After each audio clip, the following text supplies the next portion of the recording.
Said it before, said it again, but no one will watch this video. Okay, the New Age movement, I have no real problem with average New Agers. Why? Because the average New Agers are not a problem. Average New Agers are just average people. Average people who just do average things.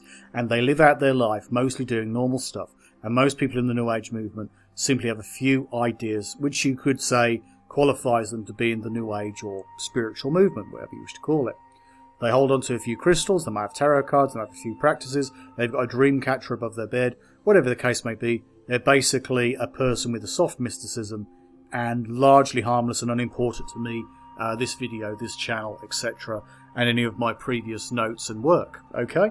That's quite simple, that's quite straightforward. But basically there are those people who go too far, and those people who go too far are basically the devout within the movement, the devotees to the beliefs. And if they become very devout, they can make it a big part of their life, and not just simply a big part in general, but literally the main part of their existence. They can make it so they're so heavily focused on that they don't really give priorities to anything else, and end up basically dragging their ass through their spirituality. Well, except for some who are like a bit more savvy, a bit more with it, who turn it into a business. But there's something kind of hawkish about that, to be entirely honest. When you look at people who are supposedly spiritual believers, but are also basically pushing their products and trying to make a living in a serious way, it's kind of like, do you really believe in this, or are you just simply perpetuating a business? I think there's a question of that right there. But in any case, I think those people who are the most devout are the most concerning, because they're the people who are preaching anti-vaccine, they're preaching anti-mask, they're preaching a lot of different things out there which are harmful to people's health, and they're basically damaging the overall view, the look of the New Age spiritual movement.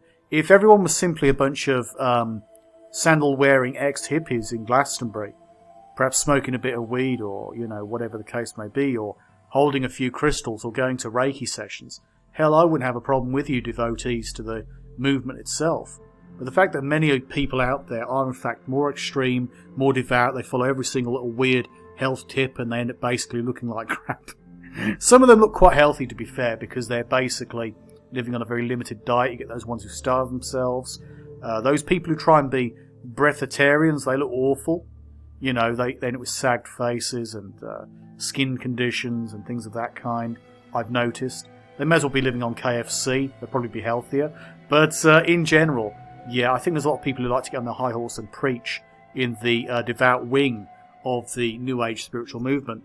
And those people are, in many ways, the worst elements. And of some of those people, some of them actually develop a kind of narcissistic personality. They probably have it already, but it comes out in force within that particular movement or that aspect of that movement. And as a result, you end up with these little cults appearing every so often. And also abuses and scams and everything else is simply, you know, part of the actual movement itself. It's a big chunk of the actual movement and how it operates, how it perpetuates itself.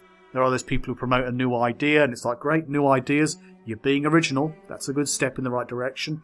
However, many people will basically not really have that much to say in the grand scale of things. And unfortunately, they do promote even those people who are nice, or nice-ish people, those people who are devout, those people who are even moderate. They'll accept many ideas which are in fact scientifically false, spiritually false as well, mythologically, in terms of where they take inspiration, say, for example, over angels or over the Buddha. They might get certain things wrong. Certain things that they believe are modern renditions, as with neo-paganism, but also with the Western understanding of chakras, amongst other ideas. And as a result, yeah, you end up with a great many problems as a result of people who believe things with no good reason to do so. And you can believe a great many things as you wish. You can believe whatever you wish in the end. But I think in some ways it does get in the way of people actually thinking in a sound and rational way. And that's the very real problem. If it's getting in the way of your rationality, that means you actually have a problem in your life, which can prevent you from actually seeing reality as it is.